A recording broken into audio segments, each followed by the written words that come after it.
నమస్కారం. చిన్న అనౌన్స్‌మెంటు. ఈ వీడియోని స్పాన్సర్ చేస్తున్న వాళ్ళు వచ్చేసరికి శాస్త్ర ఎడ్యుకేషన్ ఇన్‌స్టిట్యూషన్స్ వాళ్ళు.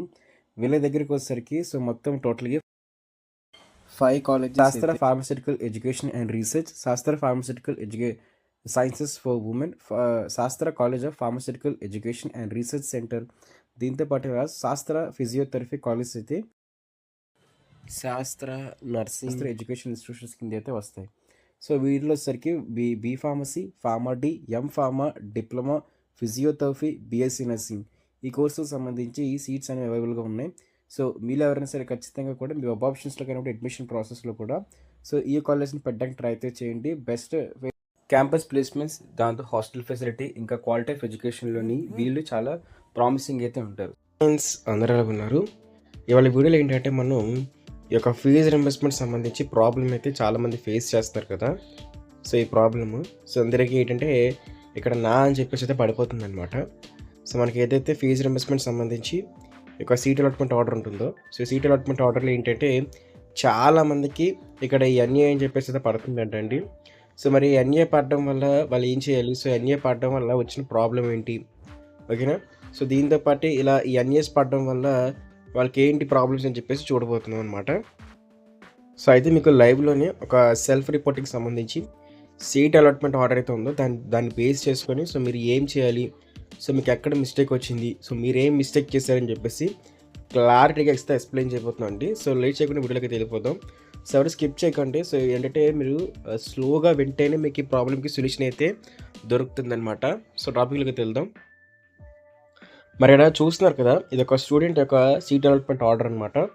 సో ఇందులో ఏంటంటే మనకి ఈ యొక్క మీరు ఫీజు రింబర్స్మెంట్కి కరెక్ట్గా ఎలిజిబుల్ అయ్యారా లేదా అని చెప్పేసి ఎక్కడ చూపిస్తుంది అంటే ఇక్కడ చూపిస్తుంది. ఇక్కడ అబ్జర్వ్ చేస్తారు కదా, ఇక్కడ ఒక స్టూడెంట్ మనకి ఇచ్చారనమాట. సో ఫీమేల్ స్టూడెంట్ ఏంటంటే ఎక్స్ప్లెనేషన్ పర్పస్ కోసం వాళ్ళ సీట్ అలాట్మెంట్ ఆర్డర్ అయితే మనకైతే ఇవ్వడం అయితే జరిగింది.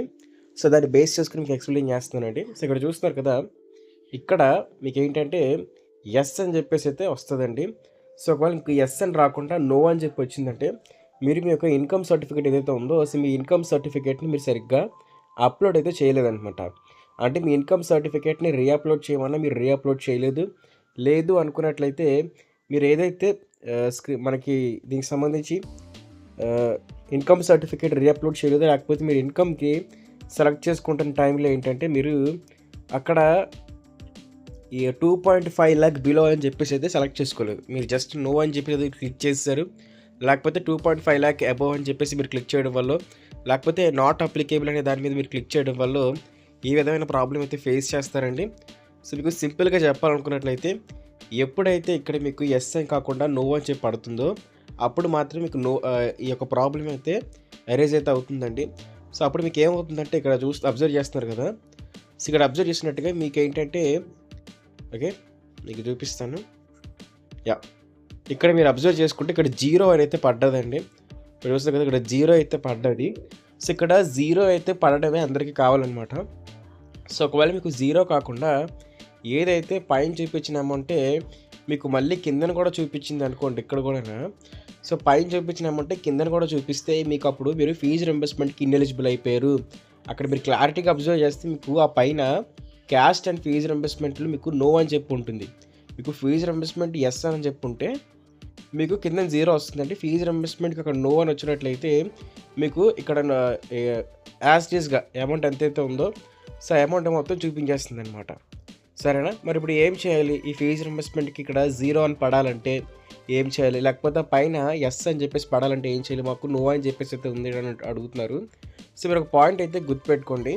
సో ఇక్కడ ఇన్స్ట్రక్షన్స్ అయితే ఇచ్చారండి. సో ఇన్స్ట్రక్షన్స్ పేజ్లో మీకు ఏమి ఇచ్చారనుకున్నట్లయితే 8th ఇన్స్ట్రక్షన్స్ చూడండి. సో 8th ఇన్స్ట్రక్షన్ పేజ్ అనేది చాలా ఇంపార్టెంట్ పేజ్. చాలామందికి ఇది అబ్జర్వ్ చేయలేదు సరిగ్గా. సో 8th పేజ్ అనేది మీకు మొత్తం ఇక్కడ జూమ్ చేసి చూపిస్తాను. ఇది చదవండి ఒకసారి.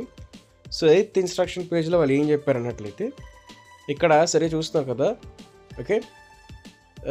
Further it is instructed to the student who are not eligible for the fee reimbursement. Not eligible అని చెప్పేసి అయితే మెన్షన్ చేశారండి. ఇక్కడ మీరు అంటే నాట్ ఎలిజిబుల్ అంటే మీరే ఎవరికైతే అక్కడ నో అని చెప్పి చూపించిందో సో లేకపోతే ఎన్ఏ అని చూపించిందో ఫీజు రింబర్స్మెంట్ దగ్గర వాళ్ళ కోసమే మాట్లాడుతున్నారండి. సో ఇక్కడ నాట్ ఎలిజిబుల్ అని చూపించిన వాళ్ళు ఏం చేస్తారు అన్నట్లయితే ఇక్కడ వాళ్ళు చెప్పారండి. సో ఇక్కడ చూద్దాం ఒకసారి. యా. సో ఇక్కడ post matric scholarship scheme tuition fee will be tuition fee pay the tuition fee after the final phase only. అంటే ఇక్కడ సరిగ్గా అబ్జర్వ్ చేస్తే మీరు ఫైనల్ ఫేజ్ తర్వాత పే చేయాలన్నమాట. ఓకేనా. సో ఇక్కడ సరిగ్గా చూడండి ఒకసారి. Yeah, after final phase only అని చెప్పేసి అయితే ఇచ్చారు. ఆఫ్టర్ ఫైనల్ ఫేజ్ అంటే మీకు ఒకవేళ మీరు ఫీజు రింబర్స్మెంట్కి ఎలిజిబుల్ అయినా లేకపోతే మీరు ఎలిజిబుల్ కాకపోయినా సరే మీరు ఒక కాలేజ్ యొక్క ట్యూషన్ ఫీజు అనేది ఓన్లీ ఫైనల్ ఫేజ్ తర్వాతే మీరు పే చేయాలి. ఓకేనా. సో మీరు ఎలిజిబుల్ అయినా ఎలిజిబుల్ కాకపోయినా సరే మీరు పే చేయాల్సిందల్లా కూడా ఎప్పుడు అన్నట్లయితే ఫైనల్ ఫేజ్ తర్వాతే. సో అయితే మీకు ఫైనల్ ఫేజ్ వరకు వాళ్ళు పే చేయన్నారు కాబట్టి మీరు గుర్తుపెట్టుకోవాల్సింది ఏంటి అనుకున్నట్లయితే మీకు ఫైనల్ ఫేజ్ వరకు కూడా టైం అయితే ఇచ్చారండి. ఓకేనా. సో ఫైనల్ ఫేజ్ వరకు టైం అయితే ఇచ్చారు కాబట్టి సో మీరేంటంటే సింపుల్గా మీకు దగ్గరలోనే హెచ్ఎల్సీస్కి అయితే వెళ్ళండి. హెచ్ఎల్సీస్కి వెళ్ళి మాకు ఈ విధంగా ఎన్ఏ అని చెప్పేసి అయితే పడింది, సరేనా, మాకు ఈ విధంగా ఎన్ఏ అని చెప్పి అయితే పడింది, మీరు రిజాల్వ్ చేయండి అన్నట్లయితే వాళ్ళు అక్కడికి వెళ్ళి మీ యొక్క సీట్ అలాట్మెంట్ ఆర్డర్లో ఆ పైన చూసారు కదా, మీరు పైన అబ్జర్వ్ చేసినట్టుగా. ఓకేనా. సో మీరు పైన అబ్జర్వ్ చేసినట్టుగా మీకు ఎస్ పడేలాగా అదేవిధంగా ఇక్కడ 0 పడేలాగా చేస్తారనమాట. గుర్తుపెట్టుకోండి, మీకు ఇక్కడ ఎస్ పడిన ఇక్కడ ఎస్ పడి ఇక్కడ పైన ఎస్ పడి అదే ఇక్కడ 0 కానీ పడినట్లయితే మీ ప్రాబ్లం సాల్వ్ అయితే అయిపోయింది. మీరు ఫైనల్ ఫేజ్ అంటే మీరు గుర్తుపెట్టుకోండి second phase seat allotment order. ఓకేనా. Second phase seat allotment order వరకు కూడా మీకు టైం అయితే ఉంది, సరేనా. Second phase seat allotment order వచ్చి కన్ఫర్మ్ అయ్యేలోపు మీరు కంప్లీట్ చేసుకోవాలి, సరేనా. ఓన్లీ ప్రాబ్లం ఏంటంటే మీకు సెకండ్ ఫేజ్కి సంబంధించి సీట్ అలాట్మెంట్ ఆర్డర్ వచ్చేలోపు మీరు కానీ హెచ్ఎల్సీస్కి వెళ్ళి, సరేనా, మీరు హెచ్ఎల్సీస్కి వెళ్ళి ఈ ప్రాబ్లమ్ని అయితే మాత్రం మీరు సాల్వ్ అయితే చేసేసుకోవచ్చు. మీకు ఎలాంటి ప్రాబ్లం అయితే ఉండదు. సెకండ్ ఫేజ్ సీట్ అలాట్మెంట్ ఆర్డర్కి వచ్చేలోపు మీరు హెచ్ఎల్సీస్కి ఎప్పుడైనా వెళ్ళి అక్కడ ఎస్ అని చెప్పి క్లిక్ చేసుకు ఎస్ అని పెట్టుకొని 0 అని చెప్పి పెట్టుకున్నట్లయితే మీ ప్రాబ్లం అయితే సాల్వ్ అయితే అయిపోతుందండి. మీరు ఏం టెన్షన్ పడాల్సిన అవసరం లేదు. ఇప్పుడు కూడా మీరు వెళ్ళి ఏదో అక్కడ అమౌంట్ 0 పడలేదు కదా అని చెప్పేసి ఎక్కువ డబ్బులు అయితే మీరు పే చేయాల్సిన అవసరం అయితే లేదు. ఓకేనా. అక్కడ 0 అక్కడ ఎంత పడితే అక్కడ 57,000 పడినప్పుడు 54 పడినప్పుడు 47 పడినప్పుడు ఎంత పడినా మీరు పే చేయొద్దు. మీకు నిజంగా రేషన్ కార్డు మీకు నిజంగా ఇన్కమ్ సర్టిఫికేట్ ఉన్నట్లయితే ఆ డాక్యుమెంట్స్ని పట్టుకొని అయితే వెళ్ళి మీరు హెచ్ఎల్సీస్కి వెళ్ళి అక్కడ వెరిఫై చేయించుకున్నారు అనుకోండి second phase seat allotment order లోపు మీకు ₹1 కూడా పే చేయకుండా మీరు హ్యాపీగా అయితే మాత్రం ఎలిజిబుల్ అయితే అయిపోతారండి. సో ఇది మైండ్లో పెట్టుకొని సో ఇది గుర్తుపెట్టుకొని ఏదైనా చేయాలి. సో ఇంకా దీనికి సంబంధించి డౌట్స్ ఉన్నట్లయితే మీరు వాళ్ళు కాంటాక్ట్ అయితే అవ్వచ్చు. మీకు సంబంధిత హెచ్ఎల్సీస్ అనేవి ఎక్కడ ఉంటాయని చెప్పేసి నేను ఒక వీడియో చేసి పెట్టానండి. హెచ్ఎల్సీస్ అంటే ఏంటి, సో ఎక్కడ ఉన్నాయి, ఏ డిస్ట్రిక్ట్కి ఏ హెచ్ఎల్సీ ఉంది, సో అడ్రస్ ఏంటి అని చెప్పేసి క్లియర్ వీడియో ఒకటి చేసి పెట్టాను. సో అది మీకు వీలైతే డిస్క్రిప్షన్లో పెడతాను. లేకపోతే మీకు హెచ్ఎల్సీస్ అనేవి మన టెలిగ్రామ్ ఛానల్, ఓకేనా. సో మన టెలిగ్రామ్ ఛానల్ ఏంటంటే ఈ హెచ్ఎల్సీకి సంబంధించి ఒక ఫోటో అయితే పిక్ ఉంటుంది అనమాట, సో డిస్ట్రిక్ట్ వైజ్గా.